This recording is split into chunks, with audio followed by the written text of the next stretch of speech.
अपना news channel हर्ष news देसी भी विदेशी भी। आइए रुक करते हैं कुछ प्रमुख खबरों को।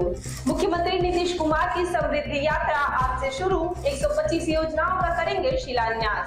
वाराणसी के देह व्यापार करने वाले व्यक्ति का हुआ भांडाफोड़, स्पा सेंटर के नाम पर चला रहा था यह रैकेट। रैपर हनी सिंह अपने आपत्तिजनक बात के लिए हुए ट्रोल, सिंगर ने स्टेटमेंट के जरिए मांगी माफी। अमेरिका में महसूस हुए भूकंप के झटके, तीव्रता रही 6.2। विदेशी निवेशकों के लिए तेल उद्योग खोलने का वेनेजुएला ने दिया संकेत, रोड्रिगेज ने मादुरो गिरफ्तारी की कड़ी आलोचना।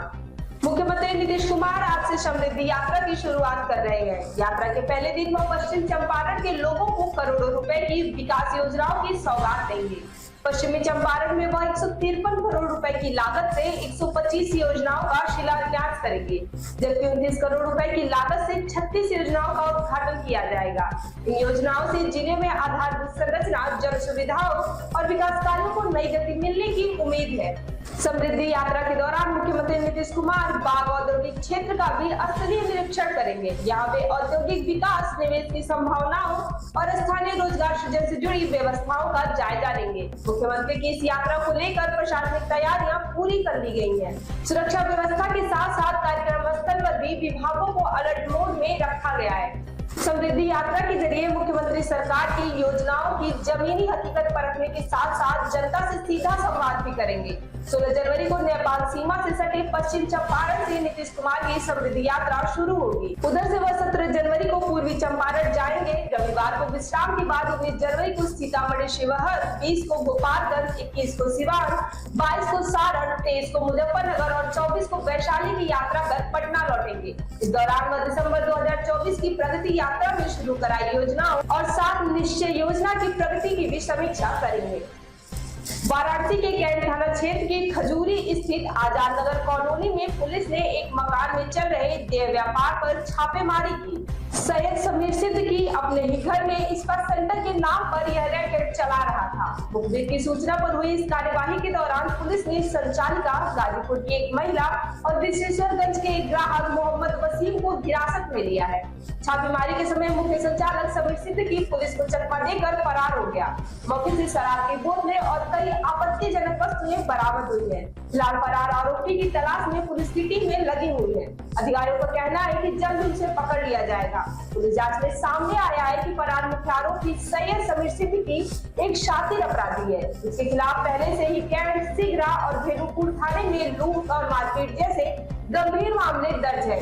पुलिस अब उसके अन्य आपराधिक रिकॉर्ड खंगाल रही है। पकड़े गए सभी आरोपियों के खिलाफ अनैतिक देह व्यापार निवारण अधिनियम की संबंधित धाराओं का मुकदमा दर्ज कर जेल भेजने की तैयारी की जा रही है। रैपर और सिंगर यो हनी सिंह अपने बयान के लिए बुरी तरह से ट्रोल हो रहे हैं। वह दिल्ली में एक कॉन्सर्ट में आए थे और उन्होंने ऑडियंस को संबोधित करते हुए आपत्तिजनक बात की, जिसके बाद वीडियो सोशल मीडिया पर वायरल हो गया और सिंगर ट्रोल होने लगे। सोशल मीडिया पर भारी आलोचना सहने के बाद हनी सिंह ने एक वीडियो के जरिए सफाई दी है और बताया कि उन्होंने आखिर यह बयान क्यों दिया।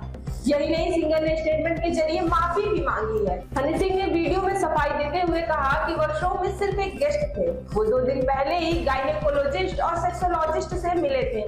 सिंगर ने बताया कि उनसे उन्हें पता चला कि आज के समय में यंग लोग यौन संचालित बीमारियों से जूझ रहे हैं।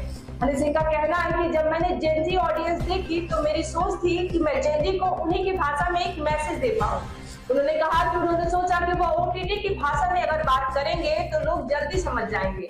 हनी सिंह ने आगे कहा कि लेकिन वह भाषा कईयों को बुरी लगी। मैं उनसे माफी मांगता हूँ। मेरा किसी को ठेस पहुंचाने का कोई मकसद नहीं था। नमस्कार, सत श्री अकाल।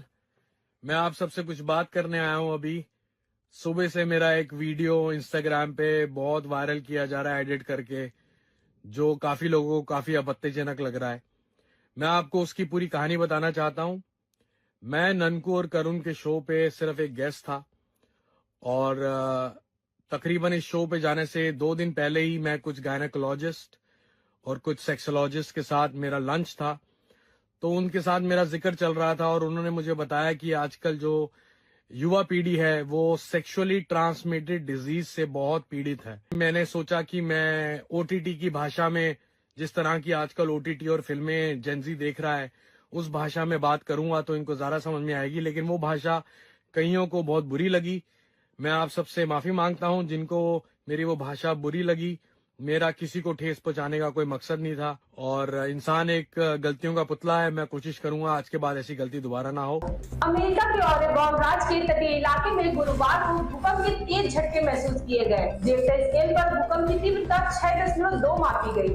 राहत की बात यह रही कि अब तक जान-माल के नुकसान की कोई खबर सामने नहीं आई है। जर्मन रिसर्च सेंटर ऑफ जियोसाइंसेस के अनुसार भूकंप का केंद्र जमीन की सतह के करीब 10 किलोमीटर नीचे था। भूकंप के बाद नेशनल सुनामी वार्निंग सेंटर ने स्थिति पर नजर रखी, लेकिन किसी तरह के सुनामी का अलर्ट जारी नहीं किया गया है। जिस इलाके में भूकंप के झटके महसूस किए गए वह ओरेगॉन और कैलिफोर्निया की सीमा के पास स्थित है। यह क्षेत्र भूकंप के लिहाज से काफी संवेदनशील माना जाता है।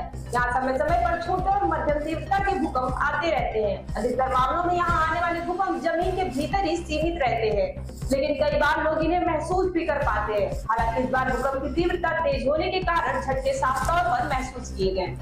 निकोलस मादुरो की गिरफ्तारी के बाद वेनेजुएला में अब एक नए युग की शुरुआत की संकेत मिल रहे हैं। दरअसल वेनेजुएला के कार्यवाहक राष्ट्रपति डेल्सी रोड्रिगेज ने गुरुवार को मादुरो की गिरफ्तारी के बाद पहली बार देश को संबोधित किया। इस संबोधन में रोड्रिगेज ने देश के तेल उद्योग को विदेशी निवेशकों के लिए खोलने का संकेत दिया। रोड्रिगेज ने अपने संबोधन में अमेरिका द्वारा निकोलस मादुरो की गिरफ्तारी करने की कड़ी आलोचना की और कहा कि यह घटना दोनों देशों के संबंध पर धब्बा है। हालांकि उन्होंने आश्चर्यजनक तौर पर अमेरिका के साथ द्विपक्षीय संबंधों की वकालत की। अपने 44 मिनट के भाषण में रोड्रिगेज ने कहा, हमें कूटनीति से नहीं डरना चाहिए। उन्होंने कहा कि अगर मैं वाशिंगटन जाऊंगी तो मैं सिर्फ ऊंचा करके जाऊंगी, न कि रेंगते हुए। माना जा रहा है कि रोड्रिगेज निकोलस समर्थकों को भी साधना चाहती है और अमेरिका को भी नाराज नहीं करना चाहती है। डेल्सी रोड्रिगेज की इस संबोधन में वेनेजुएला पर अमेरिकी दबाव की झलक साफ दिख रही है। ऐसी और तमाम खबरों के लिए हमारे चैनल हर्ष न्यूज को लाइक और सब्सक्राइब करें।